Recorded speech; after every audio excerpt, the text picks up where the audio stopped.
recreated my memories that I was. Theo has to make a choice. Will he?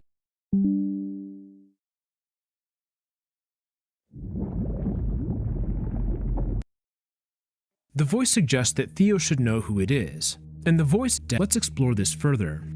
The goal of the unnamed brother is to lure the family apart. Specifically to bring them away from the father. In the MP4 sequence, to Amy, slowly tempting her further and further away from her home. During the Pillars video, the entity speaks to Amy with the same white serif text. It is here that we learn more about what it is doing. Speaks to Amy with the same white serif text. It is here that we learn more about what it is doing. Look not to the Lord above. I created all of this for you. Come far, far away, Amy. You will not survive what all those that claim to care about you provide, Amy. Come with me and you will be happier than you have ever been before. This statement is the strongest evidence for a key aspect of the entity. In fact, it specifically states that it is attempting to bring Amy away from it, telling her not to look to the Lord. The character most strongly associated with religion is Father, with the orange text. He is trying to keep his family together. When Rose falls ill, he tries to bring her to church. When Amy becomes depressed, he brings her to therapy. He offers support to Theo in the chapel. The father is also trying to lead his family, but towards religion instead of away from it. So why is the unnamed brother upset at the father, and why is it anti-religious? The answer to this can be found in the Theo sequence. The unnamed brother claims that the Void Town is created from Theo's fondest memories, and yet nearly every section of it has a grave, referenced by the foul odor. When Theo goes to the chapel, he discovers a trapdoor in the back, leading to a dimly lit room containing a foul odor and a grave. Then, in the cemetery video, the entity says the following: "That voice in the chapel," referring to the father, "do you truly believe what it said? He had me buried down there, deep beneath that holy ground." It appears as though the unnamed brother blames the father for his death. The desk with the cauldron beneath the chapel is the same as the father's desk in the flashback. In this way, the entity is connecting the grave to the father. And he takes it a step further. It is clear that he views the father's religion as a key source of the blame as well, and he hopes that Theo will come. This is why he constructs the Void Town, such that the grave is literally beneath the chapel. The brother wants Theo to think that his father is evil, thus choosing to turn away from him and what he represents. In fact, the father does have something he'd rather keep hidden.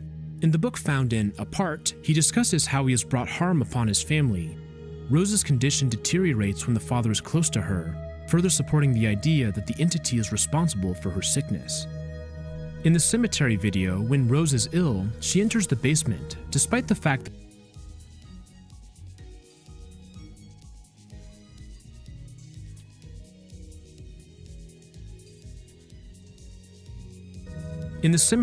further supporting the idea that the entity is responsible for her sickness. In the cemetery video, when Rose is ill, she enters the for her sickness. In the cemetery video, when Rose is ill, she enters the basement, despite the fact that the father told her not to open that door. It is here that she finds the entity that was attempted that the father told her not to open that door. It is here that she finds the entity that was attempted to be buried and is taken away. There is a less literal reading of this, where the entity represents some sin that the father has committed, and its effects have propagated to the rest of the family. I actually leaned in this direction during my initial analysis, thinking of the entity to the rest of the family. It represents some sin that the father has committed, and its effects have propagated to the rest of the family. I actually leaned in this direction during my initial analysis, thinking of the entity caged up in the basement as representing some dark secret that would tear the family apart if it got out. But the late edition of the book in Apart changes this. It suggests that the father is doing tests on a physical entity. Now, there are still many aspects of the series that I've yet to fully explore, but I feel that now is a good point in our discussion to bring up a very important reference. In Childhood Home, Theo approaches a shelf containing the book The Great Divorce by C.S. Lewis. This was clearly a meaningful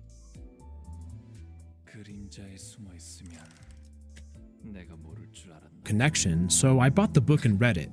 It's not very long, and I was able to finish the whole thing in an afternoon. By doing this, I gained a deeper appreciation of some of the symbolic aspects of Amysaurus. The Great Divorce is a short novel written in the first person. The book opens with the main character in a dull city known as the Grey Town. The landscape is dark, an eternal twilight, and the weather's perpetually raining. The inhabitants of the Grey Town are constantly quarreling and fighting with each other. Rather than resolve their differences, they instead choose to move further and further away from one another. There is a less literal reading of this, where the entity represents some sin that the father has committed, and its effects have propagated to the rest of the family. I actually leaned in this direction during my initial analysis, thinking of the entity caged up in the basement as representing some dark secret that would tear the family apart if it got out. But the late edition of the book in Apart changes this. It suggests that the father is doing tests on a physical entity.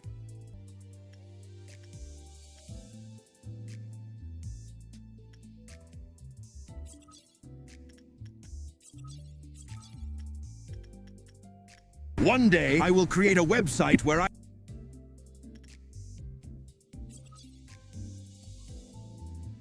I will sell my handmade merch.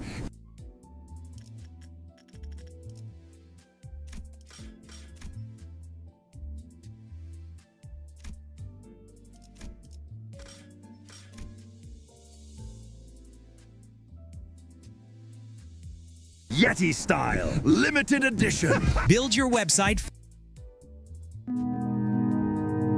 Now, there are still many aspects of the series to explore, but I feel that now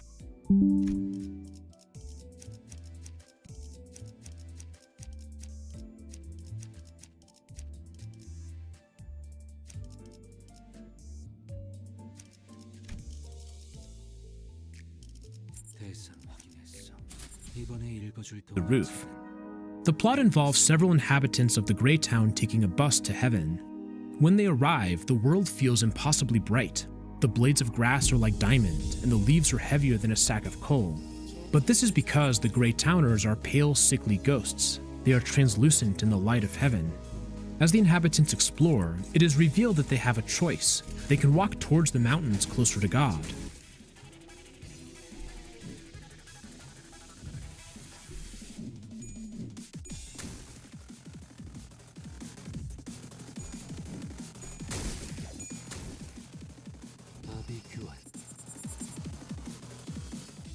곤란하네. 나는 어떤 사람과도 잘 지낼 자신이 있지만 관리자님은 예외거든. 관리자님과 희희낙낙하면서 지내는 건 내게도 버릇하다.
어디까지 가고 있을지.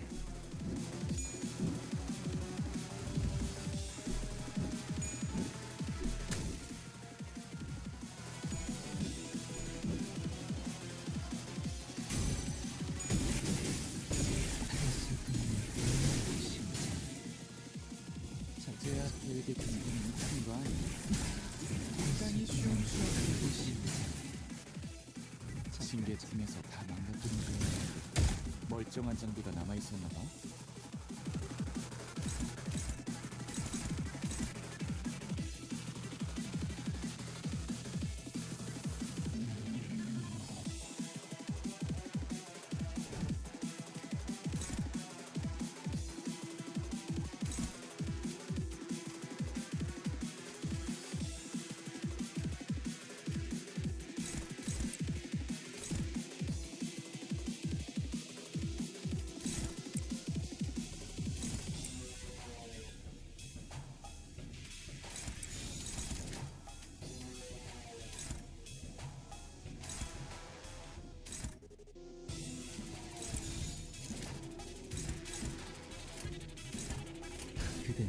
어디까지 가고 있을지.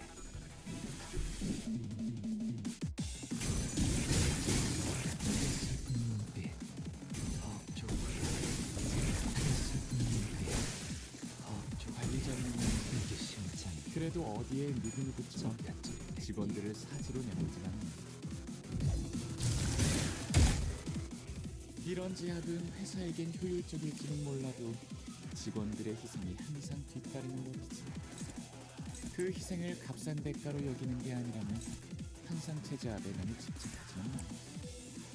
이곳의 목적이 그런 게 아니라는 건 관리자님도 알고 있잖아.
그대는 어디까지 가고 있을지.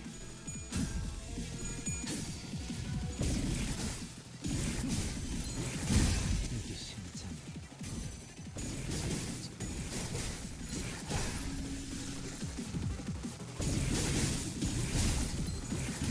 이게 심장. 잠깐 저리 대기. 지리내야 할. 이런 제압은 회사에겐 효율적일지는 몰라도 직원들의 희생이 항상 뒤따르는 법이지. 그 희생을 값싼 대가로 여기는 게 아니라면 항상 체제압에 너무 집착하지는 마. 이곳의 목적이 그런 게 아니라는 건 관리자님도 알고 있잖아. 그대는 어디까지 가고 있을지.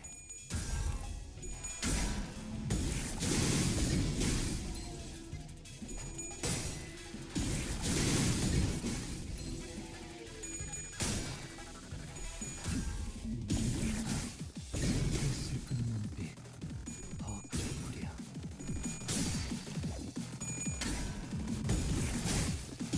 슬픈 눈빛, 업종이야. 슬픈 눈빛, 이게 심장이. 잠깐 저리 대기. 이런 제인 효율적일지는 몰라도 직원들의 희생이 항상 뒤따르는 법이지. 그 희생을 값싼 대가로 여기는 게 아니라면 항상 체제압에 너무 집착하지는 마. 이곳의 목적이 그런 게 아니라는 건 관리자님도 알고 있잖아.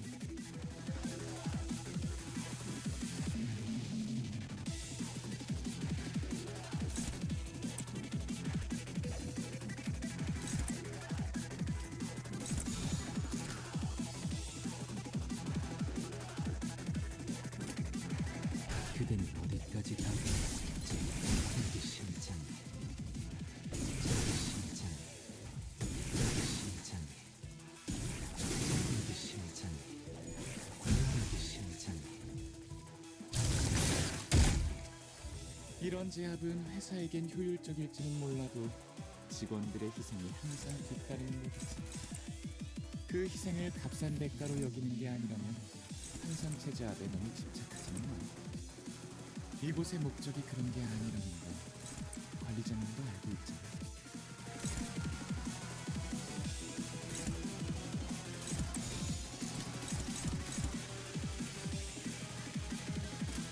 그대는 어디까지 가고 있을지.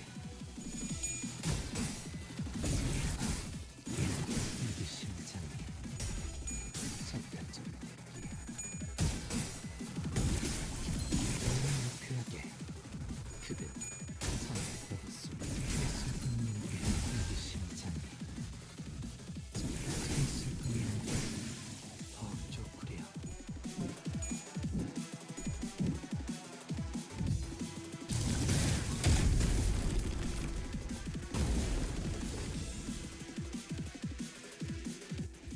이런 제압은 회사에겐 효율적일지는 몰라도 직원들의 희생이 항상 뒤따르는 법이지. 그 희생을 값싼 대가로 여기는 게 아니라면 환상체 제압에 너무 집착하지는 마. 이곳의 목적이 그런 게 아니라는 건 관리자님도 알고 있잖아.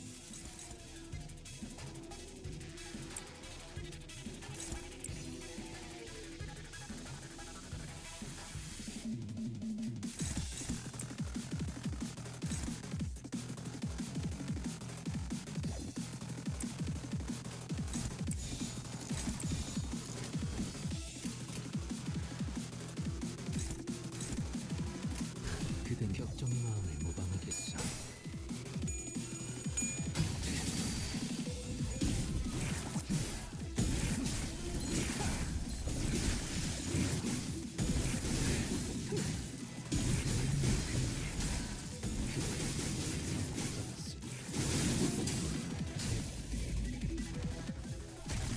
관리자님, 아무래도 직원 한 명의 부사될지가 잘 모르겠네.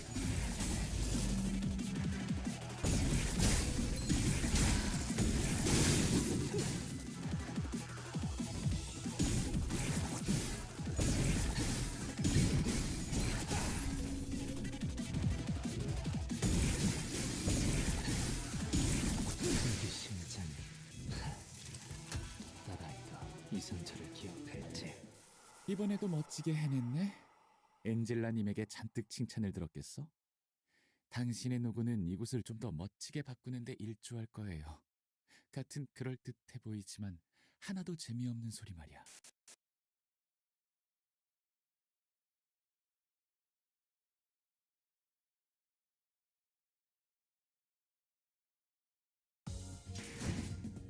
완벽하게 수행되었지. 하지만 아직 기회는 없구려. 그렇다면 여전히 난 아무것도 인가.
투입 준비는 항상 되어 있습니다.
제한 명령 지역으로 이동.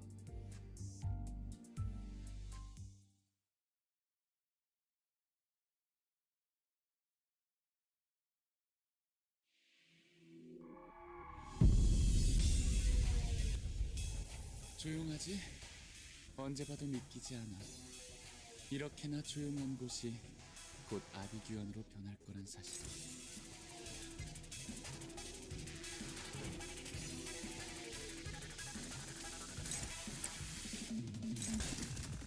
필중 의지만 있다면